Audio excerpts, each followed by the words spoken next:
O anime começa 3 anos atrás em uma ilha. Oficiais do exército estão no local, mas as armas humanas não podem fazer nada contra esses monstros, e apenas os tais caçadores podem enfrentar essas criaturas. Caçadores de classe mais baixa estão lutando, mas eles não estão dando conta. É aí que chegam os caçadores de ranking S, o ranking mais alto que existe, e começam a derrotar os monstros formiga. Então, o narrador explica que há mais de 10 anos, portais começaram a aparecer e a ligar o nosso mundo ao mundo dessas criaturas, mas que junto com a aparição desses portais, pessoas também começaram a despertar poderes. Essas pessoas foram chamadas de caçadores. Somente esses caçadores tinham o poder necessário para derrotar essas criaturas. Tanto os portais quanto os caçadores foram classificados em ranks, que iam de S a E, sendo S a mais alta e E a mais fraca. Uma vez que você desperta em um desses ranks, a sua força não vai mudar nunca mais.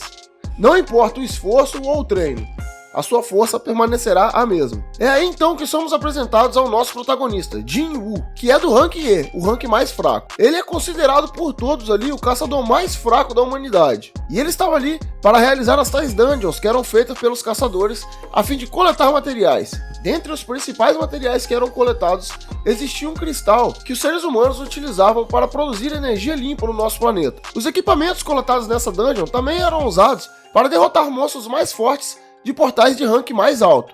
Assim o caçador conseguia se fortalecer um pouco e fazer mais dinheiro. No final de cada dungeon, existe um chefão, tipo um boss final de uma fase de videogame. Quando esse boss é derrotado, a dungeon acaba e o portal se fecha cerca de 1 hora depois. Eles usam esse tempo para coletar os materiais dali. Durante essa missão, eles vencem um boss, mas a dungeon não se fecha. Aí então, eles encontram uma outra passagem e acreditam que se trata de uma dungeon dupla, que era rara, mas acontecia. Depois de uma votação, eles decidem continuar e explorar a dungeon até o final. O anime corta para uma cena de recrutamento e logo em seguida mostra uma mulher fodona. Ela é de rank S e aparentemente uma das mais fortes do país. Eles continuam avançando até se deparar com um enorme portão. Eles se impressionam com a magnitude do portão, mas como já chegaram até ali, decidem entrar. Eles estavam muito confiantes, pois a dungeon era de rank D, e toda vez que o nosso prota participava de alguma dungeon, eles já ficavam mais tranquilos, porque se o caçador mais fraco do mundo está ali, é porque a dungeon vai ser fácil. Mas dessa vez, o negócio vai ser um pouco diferente. Eles entram e se deparam com uma sala cheia de estátuas em círculo. Uma das estátuas está segurando um pergaminho, e nele estão os mandamentos do templo de Caternon, que são: primeiro, venere a Deus; segundo, louve a Deus; terceiro, prove a sua fé em Deus. Aqueles que não cumprirem os mandamentos não sairão daqui vivos. Enquanto o Coroa, líder da equipe, lia os mandamentos, a healer rank B desse grupo, que é afim do nosso protagonista, percebe que uma estátua parece estar olhando para eles como se estivesse viva. Neste momento, a porta se fecha e começa um pânico generalizado. Um dos caras da equipe tenta sair dali e uma das estátuas parte ele em 2. O desespero toma conta do lugar e eles percebem que estão ferrados. O nível desse lugar é muito mais alto do que o nível deles. O nosso protagonista, no mais puro instinto de sobrevivência, percebe que a estátua maior vai atacar e grita para todos se abaixarem. E graças a isso, ele salva quase todos ali. Quase todos. O líder deles, depois de perder um braço nesse ataque, se lembra dos mandamentos e eles começam a se perguntar se estão numa espécie de jogo. Um dos carinhas ali achou que era rápido o suficiente para escapar, mas ele virou churrasquinho mais rápido ainda. E devagar, eles vão entendendo o padrão desse jogo. Nosso protagonista pode ser fraco, mas ele é inteligente e percebe que o tal Deus dos Mandamentos é essa estátua que está queimando geral. Então, ele pede para todos abaixarem a cabeça, em forma de veneração ao tal Deus dali. É aí então que a estátua solta um sorriso macabro que marcou Solo Leveling logo de cara. Eles comemoram, mas por pouco tempo. A segunda fase acaba de começar e agora é a hora de louvar a Deus. Um carinha começa a rezar, mas não era esse tipo de louvor que o Deus dali queria ouvir, e pisa nele sem piedade. Mais uma vez o terror toma conta do local, e a estátua sai pisando nos caçadores ali. Todo mundo começa a correr, e um deles vai parar na frente de uma estátua com um escudo, que dá com o escudo na cabeça dele e parte ele ao meio. O nosso protagonista começa a analisar o local e percebe que existem estátuas com armas e estátuas com instrumentos musicais. Ele percebe que as estátuas com instrumentos não atacam, então todos vão correndo para uma dessas estátuas. O prota chega com a mina dele em uma dessas estátuas, mas o jogo só permite uma pessoa por estátua. Ele deixa a menina ali e corre para outra, mas ele é atacado no caminho. perdendo uma de suas pernas. Ele se arrasta por sua vida e, quando está prestes a ser pisoteado pela estátua, consegue chegar à estátua com o instrumento musical. A mina do Prota então corre para ajudá-lo e tentar salvar sua perna, mas ela não tem poder suficiente para isso. A galera já estava discutindo ali, mas Jin-Woo alerta que o jogo ainda não acabou e agora é a hora de provar a sua fé em Deus. Um altar surge e eles acreditam que alguém deve ser sacrificado em forma de provar essa fé em Deus. O líder deles, meio que a contragosto, se oferece para ser o sacrifício. Mas nada acontece. Aí o Prota pede pra galera levar ele até esse altar. Eles começam a conversar e Jin-Woo explica que se a dungeon não for realizada em 7 dias, o portal se quebra e os monstros ali invadem o nosso mundo. E é por isso que é tão importante que os caçadores concluam as dungeons. E ele se dá conta de que se eles falharem nessa dungeon, essa estátua bolada vai entrar no mundo deles. O Prota então pede para todos entrarem no altar. E quando todos entram, chamas azuis se acendem e as estátuas começam a andar na direção deles. A porta se abre e um jogo psicológico começa. Se eles ficarem olhando para as estátuas, elas não se movem. Tipo o jogo Batatinha Frita 1, 2, 3. Mas a porta agora está aberta e é possível fugir. As pessoas começam a se desesperar.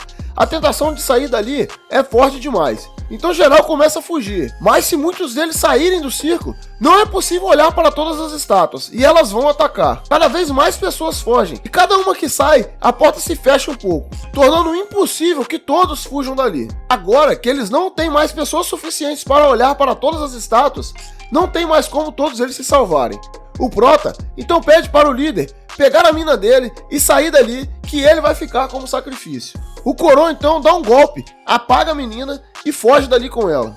As estátuas chegam em Jin-Woo e começam a quebrar ele inteiro. Ele lamenta por ser tão fraco e amaldiçoa seu próprio destino. É aí então que o desafio se conclui, segundos antes dele morrer. E como prêmio, uma segunda chance é oferecida. Uma tela com uma espécie de um menu de videogame aparece para ele. E nela, as opções: aceitar ou não aceitar uma segunda chance. E aí então, ele acorda no hospital, 100% recuperado. Agentes aparecem em seu quarto para entender o que aconteceu nessa dungeon. Os agentes falam para ele que ele está ali há 3 dias apagado, e que a investigação é devido às várias mortes em uma dungeon de nível baixo. Um dos agentes ali explica que ele foi encontrado caído no local onde aconteceu a dungeon, mas que no local não haviam estátuas como os outros estavam relatando.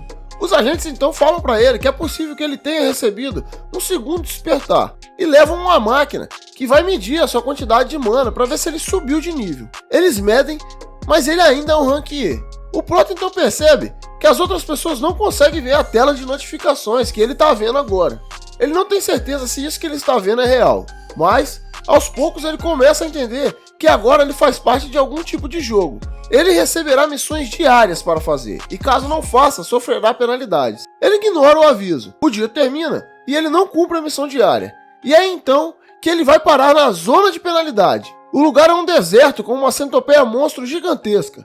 E ele vai ter que ficar ali por 3 horas. Ele consegue sobreviver à centopeia após correr por 3 horas e reaparece no quarto de hospital. Ele então percebe que essas mensagens são sérias e ele vai ter que cumprir essas missões diárias se não quiser morrer para aquele monstro. A mina que gosta dele, a Healer lá do primeiro episódio, vai até o hospital para visitá-lo e encontra ele fazendo uma de suas missões diárias. Jin-Woo recebe 3 recompensas ao realizar suas missões diárias, e uma delas é a recuperação total, que tira toda a fadiga do seu corpo e retorna ao seu HT, deixando ele full novamente. Ele também recebe pontos de experiência, que pode distribuir entre força, agilidade, percepção, vitalidade e inteligência. E ele está colocando tudo em força no momento. Então agora, aparentemente, ele pode evoluir como caçador, enquanto todos os outros caçadores do mundo terão a mesma força que receberam no seu despertar. A outra recompensa é a Caixa Misteriosa, que dá itens aleatórios, e dessa vez ele tira uma chave que abre uma dungeon independente. O nosso Prota tem a mãe doente, e aparentemente a doença dela vem dos portais. É uma tal de doença do sono eterno. Então ele basicamente precisa de grana para ajudar sua mãe doente, e isso é um dos principais motivadores dele. Então mesmo com medo, ele decide entrar nessa dungeon independente, achando que se a coisa ficar feia, ele pode sair fora. Mas assim que ele entra, a porta se fecha, e agora é completar ou completar. Ele encontra os primeiros monstros da dungeon, 3 goblins, que partem pra cima. E ele, que sempre passou sufoco, mesmo estando com caçadores mais fortes, tá se virando bem contra os goblins. Parece que os pontos de força que ele está ganhando estão fazendo a diferença. Ele consegue derrotar os Goblins, mas logo um lobo aparece, e esse é bem mais forte que os Goblins. Ele descobre que consegue dar piruetas, e agora seu soco tá potente, mas o lobo é brabo e tanca o porradão. Ele lembra que tem um inventário nas suas telas de jogo, e a espada que ficou para trás, lá no dia das estátuas, estava no inventário dele. Ele consegue matar o lobo, mas logo aparecem mais dois. Ele lembra que perto do terror das estátuas, esses lobos não são nada. Ele logo percebe que lutando contra monstros nas dungeons, ele ganha XP, e agora ele está no level 2. Então, se ele continuar lutando, vai continuar subindo de nível e pode ficar mais forte. Os monstros dropam itens que ele consegue trocar por grana para comprar novas armas na loja do seu jogo pessoal. Mas agora muitos lobos aparecem e ele tem que derrotar todos. Agora que ele está no nível 2, está mais fácil acabar com eles. Ele vai eliminando um por um e ganhando XP a cada inimigo derrotado. Ele arrebentou com todos eles, mas a sua espada já está nas últimas. Ele também consegue agora uma pedra de teleporte, e ele pode sair dali a hora que ele quiser, mas ele se dá conta que se sair dali, pode perder a chance de ficar mais forte. Então ele decide seguir em frente. O Prota continua eliminando todos os monstros que aparecem no seu caminho e ficando cada vez mais forte, subindo de levels. Ele percebe que o nome que ele enxerga dos monstros muda de cor conforme a dificuldade. Brancos são fracos, laranja estão no mesmo nível que ele, vermelho são mais fortes. Os lobos que estavam aparecendo em vermelho no início, agora já estão brancos. Nessa sua jornada por farm, ele já chegou no level 15. E agora é a hora de enfrentar o boss final dessa dungeon. Ele desce as escadas e o chefão já aparece. Kazaka, o rei do pântano, que mesmo ele estando no nível 15, seu nome ainda tá laranja pra ele. Ele já chega tomando um golpe forte da cobrona aí, e a sua espada logo quebra. E para piorar, essa cobra tem escamas blindadas. A batalha fica frenética e ele percebe que pode morrer com um só golpe desse chefão. Nosso Prota tá puto por ainda ser tão fraco e tá pistola em busca de mais poder. Ele se indigna diante da sua fraqueza. As estátuas que o apavoram agora são sua força, seu estímulo. Se ele passou por aquilo, ele passa por qualquer coisa. E na força bruta, ele elimina o chefe dessa dungeon, subindo assim mais 3 níveis e ganhando uma adaga feita com as presas da cobra, que tem o dobro de poder de ataque da espada que ele estava usando. E ainda possui 2 efeitos, um de paralisia e um de sangramento. Ele também ganha um frasco com glândula de veneno de Kazaka, que ele prefere guardar até descobrir seu real efeito. Assim, a dungeon desaparece e ele volta para o seu mundo. E bem no meio da cidade, aconteceu uma Dungeon Break, e tem um monstro forte de pedra ali no meio da cidade. Alguns caçadores estão ali lutando contra ele, mas não estão tendo muito resultado. A namoradinha do Prota tá ali também, mas ela ainda tá muito traumatizada. O Prota percebe que esse bichão de pedra aí é mais fraco que a cobra que ele acabou de enfrentar. Então ele lança aquela espada quebrada no meio do bichão e com um só ataque derruba a defesa do golem. Os demais caçadores terminam o serviço. O nosso Prota sai fora antes que percebam ele ali. Ele agora está muito mais forte e já dá para ver mudanças físicas no seu corpo. Ele volta para o hospital e as enfermeiras estão lá, tarando o shape do Prota, que com as missões diárias e essa última dungeon tá deixando ele bem em forma. Uma enfermeira chega lá para avisar que ele vai ter alta hoje e toda assanhadinha já pede o número dele, mas o lesado nem percebe que a mina tá afim. Na TV, uma repórter entrevista um dos 7 Rank S do país. E ele revela que mesmo que o nível dos caçadores não suba com o treino, eles precisam continuar treinando para deixar os seus instintos afiados. O nosso Prota já está em casa agora, e praticamente ele já virou outra pessoa, completamente diferente do carinha do primeiro episódio. Jin-Woo tá devendo até o aluguel, então ele tem que pagar as contas, né? E para isso, ele tem que entrar em novos portais. Mas ele aí se dá conta que ele não pode revelar ainda que tá ficando mais forte, porque ele pode ser o único caçador do mundo com essa habilidade de subir de nível.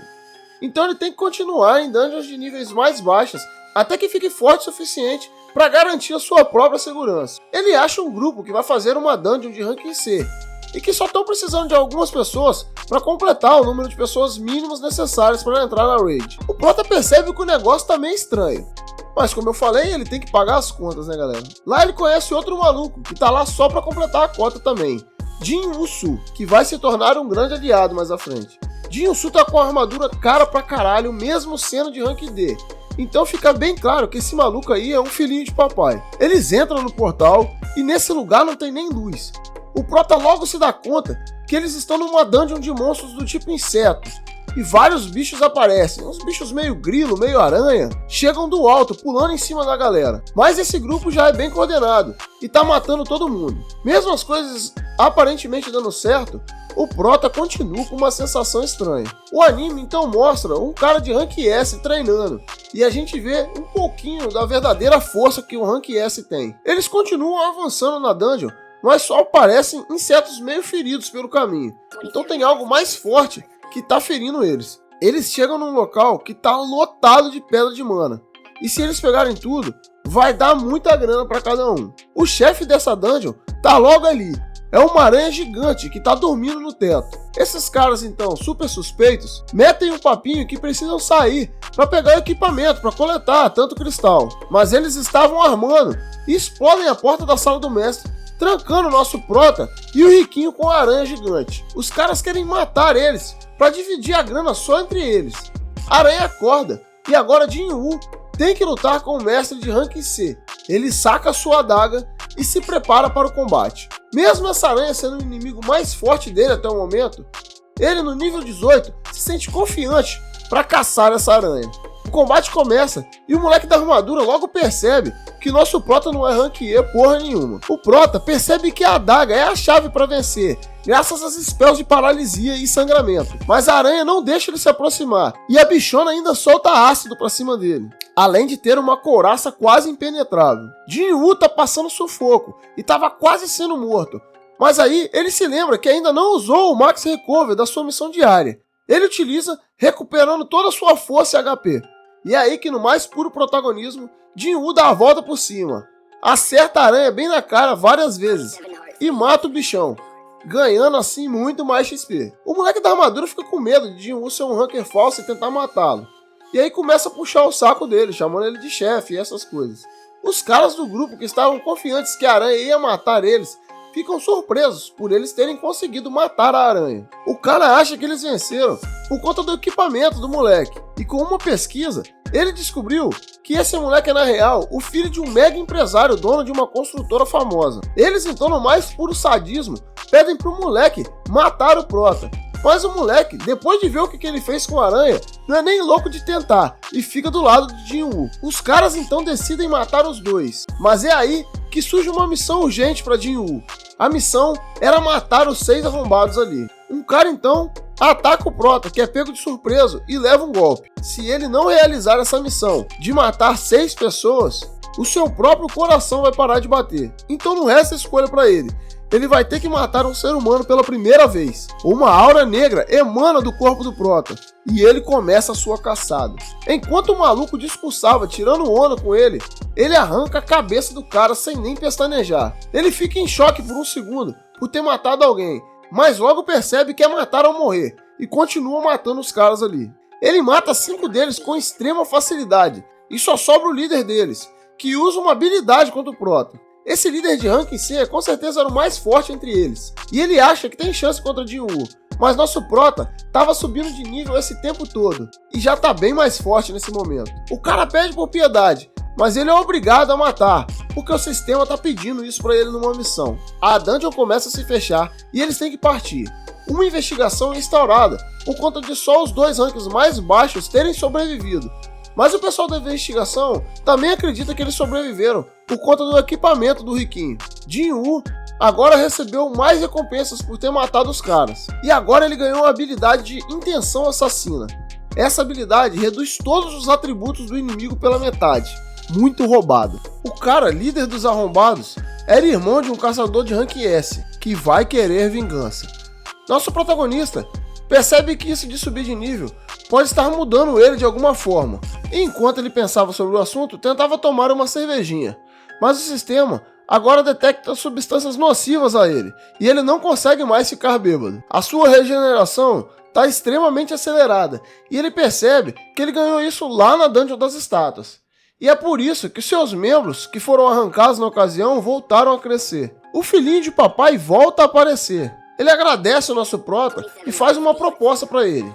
O moleque quer ser um mestre de guilda, mas para isso ele tem que vencer pelo menos 20 dungeons. Ele quer fazer isso para ajudar a empresa de seu pai. A proposta era boa, ele continuaria escondendo que Jinwoo não é um Rank E e em troca ele ainda vai levar 30 bilhões. Enquanto isso, o Rank S, irmão do arrombado que Jinwoo matou, estava planejando matar os dois que sobreviveram, porque ele sabe que isso tá estranho e que esses dois devem ter armado alguma coisa para matar o irmão dele. O nosso protagonista agora percebe que se ele fizer mais do que a missão diária pede, o medidor continua avançando. E se ele fizer o dobro da missão diária, ela vira uma missão secreta, que dá a ele 3 opções de caixinhas aleatórias. Ele escolhe a caixa abençoada, e dela sai uma chave de portal de Rank S. E também a informação que nessa raid ele pode conseguir o Elixir da Vida. Esse Elixir pode curar qualquer doença que existe, então ele poderia curar a sua mãe. Mas a dungeon também seria de Rank S. Será que ele já tem força suficiente para uma missão dessa? Mas é da vida do mãe do protagonista que a gente tá falando, né, tropa? Então, ele vai pra dentro. E lá ele enfrenta o Cerberus, que está com o nome vermelho ainda pro nosso prota. Ele toma uma puta mordida e perde 1/3 do HP em um único ataque. E com o segundo ataque, a vida do prota já fica na metade. Ele usa a recuperação total, mas continua tomando uma surra do Cerberus. Ele percebe que essa dungeon é demais pro nível atual dele e tenta escapar dali usando a pedra de teletransporte. Mas ele toma um golpe do Cerberus e deixa a pedra cair. E agora não tem mais jeito, é lutar ou lutar. Ele então abre o seu menu louco que só ele vê e entra na loja e tenta comprar algumas poções. Mas essas poções que tem ali não curam quase nada. Aí ele se lembra do Elixir venenoso que ele ganhou lá contra a Cobrona. E como agora ele tem essa habilidade de cancelar toxinas, ele resolve tentar. A poção funciona, ele se recupera, mas ele ainda tem que matar o Cerberus. Ele enxerga uma brecha e acerta bons golpes, mas a parada continua difícil. O Cerberus, com uma das cabeças, prende ele na boca, e ele começa a furar os olhos do Cerberus loucamente, até que o Cerberus não aguente e cai derrotado. Ele recebe outra chave como recompensa, e um papiro com a fórmula do Elixir da Vida. Mas essa chave era tão brava que a dificuldade do desafio é desconhecida. Ele então percebe que ele teve muita sorte, que ele ainda vai ter que upar muito mais antes de tentar a próxima chave. Segundo o papiro, serão 3 chaves para 3 missões, e cada uma vai dar um ingrediente para fazer a poção da vida que cura tudo. Ele então encontra o Riquinho de novo e fala que aceita sua proposta, mas que ele tem algumas condições. Ele quer fazer todas as raids sozinho. O Riquinho explica que ele precisa de pelo menos 8 pessoas para ter autorização para fazer essas raids. Ele fala então que ele pode providenciar essas pessoas, mas que elas não vão entrar, e que só quem vai entrar no portal seria ele, Jinwoo e o Riquinho ali. E Jinwoo vai fazer tudo sozinho. Ele vai farmar o máximo possível, e de quebra, ainda vai ganhar uma grana. Agora, a meta é subir de nível até ficar forte o suficiente para conseguir ganhar as raids de chave especial para fazer o Elixir para sua mãe. O anime mostra que as guildas estão tomando o controle político do mundo. Agora que esses portais estão espalhados por aí, e os recursos que saem deles são extremamente valiosos, as guildas com caçadores mais fortes acabam dominando o cenário político mundial. O nosso prota agora já está no nível 26, e ele está buscando formas de subir de nível mais rápido. O anime começa a mostrar os outros sobreviventes da Dungeon das Estátuas. O pessoal daquela ocasião está prestes a se reunir de novo. Os Rank S aparecem e estão conversando sobre a Ilha Jejum. Essa ilha é a ilha do primeiro episódio. Lá, uma Dungeon Break aconteceu e os monstros estão lá, soltos. Os Rank S estão tentando voltar lá e acabar com os monstros. Isso deve melhorar a sua imagem perante o público e, de quebra, vingar os mortos da primeira ocasião, lavando assim a honra dos Rank S. Os antigos membros da Missão das Estátuas finalmente se reúnem de novo em uma missão em que eles vão entrar com prisioneiros e um ranking B do governo que vai supervisionar os prisioneiros. Neste mundo, os caçadores condenados podem fazer raids para baixar suas penas, e se eles tentarem alguma gracinha, o rank B dá conta deles. Isso acontece porque o governo exige um número mínimo de pessoas para realizar cada dungeon. O coroa que perdeu o braço lá contra as estátuas pede para ser líder mais uma vez, e agradece a Jinwoo pela última vez que estiveram juntos. Afinal, eles só estão vivos graças a ele. E assim, eles partem para iniciar essa dungeon. Eles chegam numa parte onde a dungeon se divide em 3.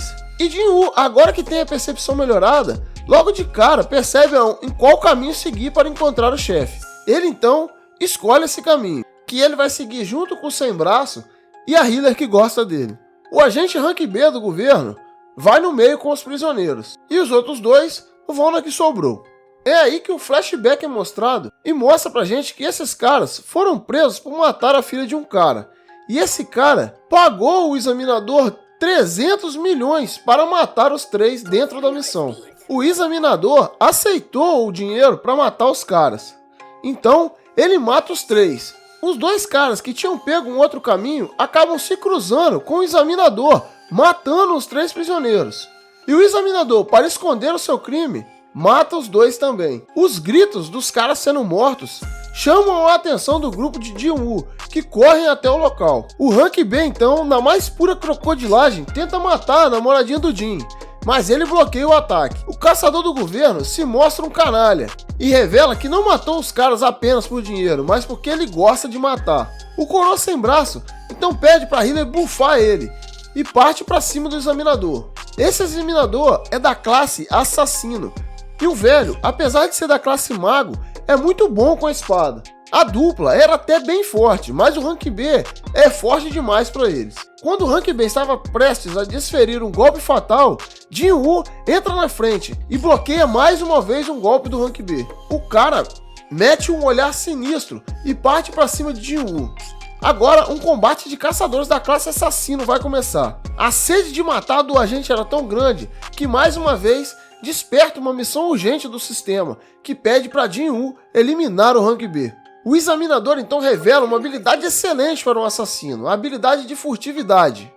Ele praticamente desaparece quando usa, e consegue fazer um corte em uma das pernas de Jin-Woo, mas Jin usa a recuperação total. O Prota tá mais frio do que nunca, e ele não tem receio nenhum de matar alguém como esse cara agora.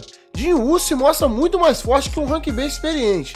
Ele percebe que a sua humanidade está indo embora cada vez que ele fica mais forte. O Prota então mata o agente e termina a dungeon sozinho. Após sair da dungeon, eles contam para o outro examinador que esse Rank B aí, na verdade, curtia matar as pessoas por diversão. O mago velho Sem Braço assume a responsabilidade pela morte do examinador, dizendo que só venceu com a ajuda da healer de Rank B. A mentira cola e a identidade de Jin-Woo segue escondida. A namoradinha de Jin fala com ele que vai se aposentar. Reconhece que ele está muito mais forte e que ela ainda é a mesma. Ela tem muito medo de morrer e por isso decidiu tomar essa decisão. O agente de Rank A avisa Jin que o caçador de Rank S pode estar atrás dele, devido à morte de seu irmão. Jin-Woo agora tem mais motivos ainda para ficar mais forte. O Prota vai fazer a sua primeira raid com o riquinho da armadura. Uma amiga da escola, da irmã de Jin, está ali também, mas apenas Jin-Woo e o riquinho vão entrar, e somente Jin vai lutar nessas raids. Ele agora mostra que ele ganhou a pedra da furtividade quando derrotou o examinador de Rank B. Ele usa essa pedra e agora ele tem a habilidade de furtividade também. O riquinho agora aparece em outra armadura, passa uma vergonha e já tira essa porcaria. Eles entram na rede de Rank C enquanto os demais esperam do lado de fora. Uma hora depois, eles saem. O portal se fecha e eles vão direto para o próximo portal.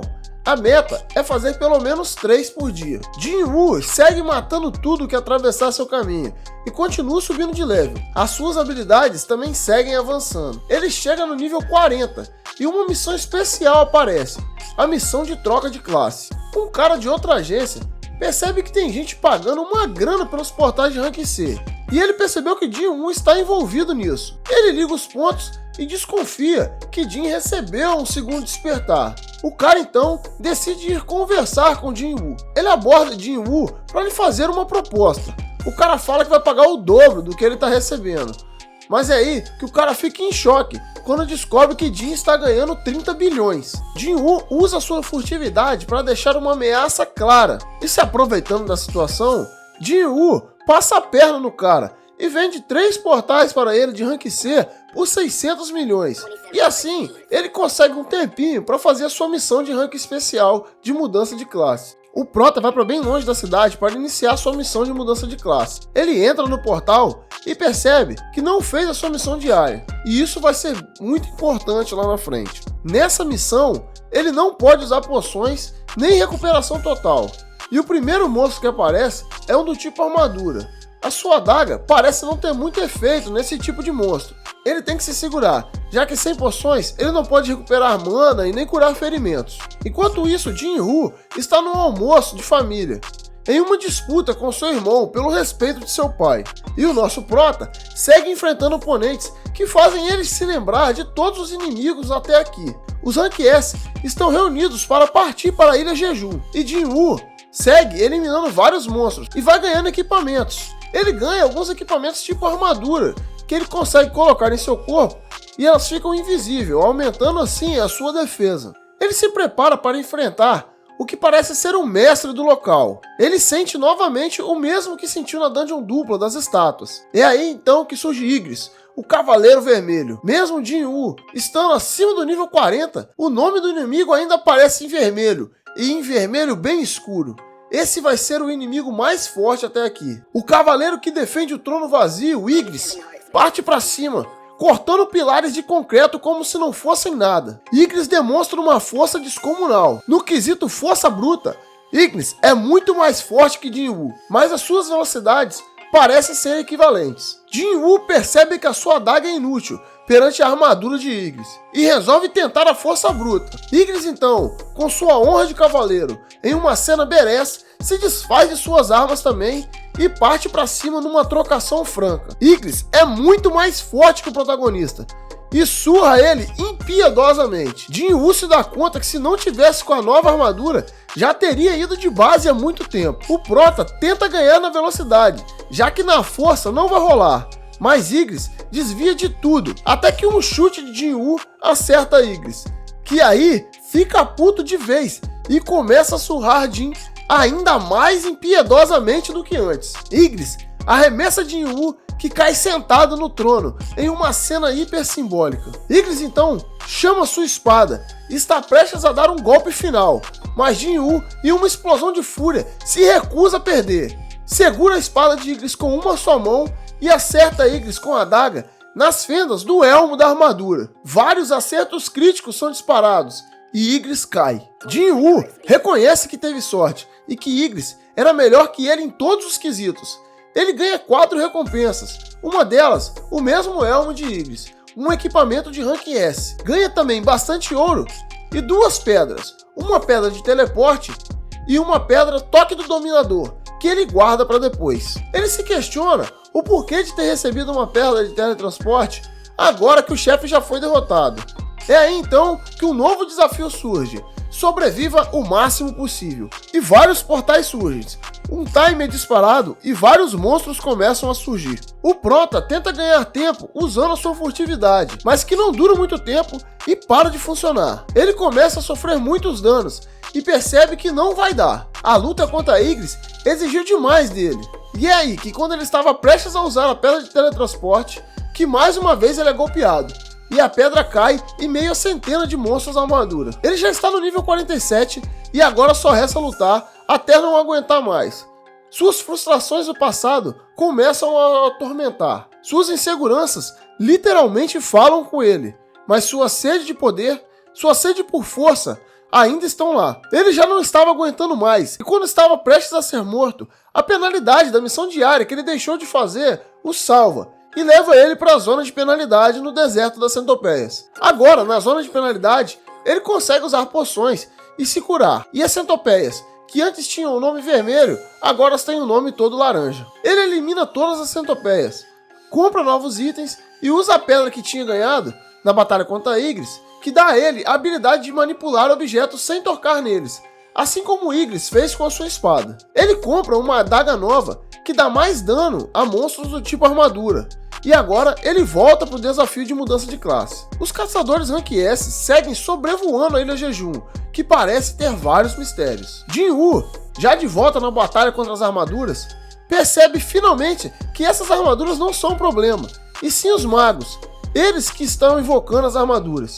Então, Jin resolve focar apenas nos magos. e começa a eliminar eles um por um. Os magos, percebendo que seriam derrotados, usam uma cartada final. Eles fazem uma armadura se transformar em um golem gigante feito só de armaduras. Mas esse golem não é páreo para o nosso Proto, que termina o desafio em 4 horas e 29 minutos. A classe que ele ganha é a Necromante.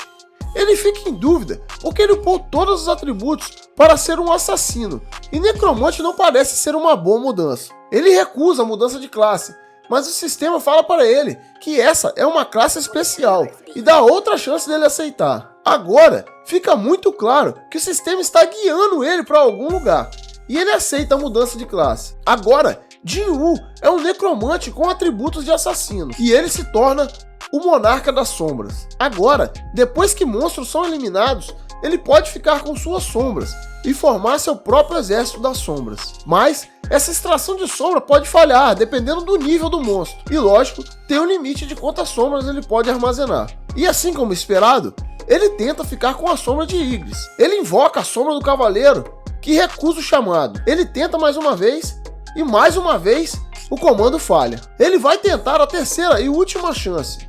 O Prota mete um discurso pica e convoca Igris para seguir ele. E dessa vez, Igris aceita o chamado.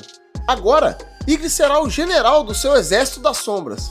Os classe S que estavam na ilha percebem que os monstros de lá, agora, assim como Jin-Woo, estão evoluindo. E isso nunca havia ocorrido antes. E assim, meus amigos, termina a primeira temporada de Solo Leveling. A segunda temporada de Solo Leveling estreia agora, no dia 4 de janeiro. E eu vou trazer análise de cada episódio semanalmente aqui pra vocês. Então, pra você não perder nada, também se inscreve no canal.